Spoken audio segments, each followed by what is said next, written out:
যাচ্ছি আমি, মা আর বাবাই তিনজনে মিলে দিদুন বাড়ি। তো চলো যেতে যেতে বাকি কথা হবে।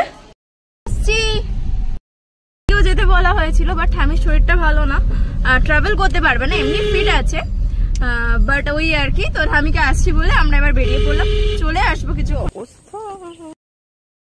এসে গেছি দিদুন বাড়ি, ব্যাকগ্রাউন্ডটা দেখেই বুঝতে পারছো যে দিদুন বাড়ির ঘরে ঢুকে পড়েছি। দিদুন বাড়িতে নিমকি বানিয়েছে, চিনির নিমকি খেতে ভালোবাসি, তার জন্য দিদুন আবার আমার জন্য চিনির নিমকিটা করে।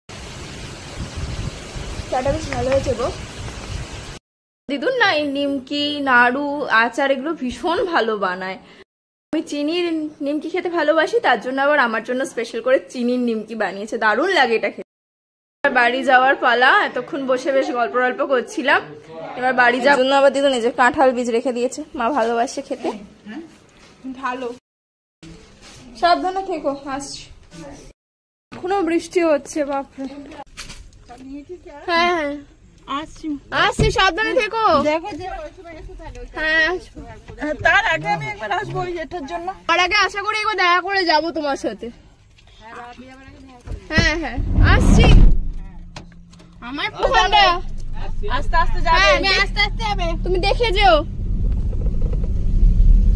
তো বাড়ি এসে গেছি, আজকের ব্লগটা আমি এখানেই শেষ করছি।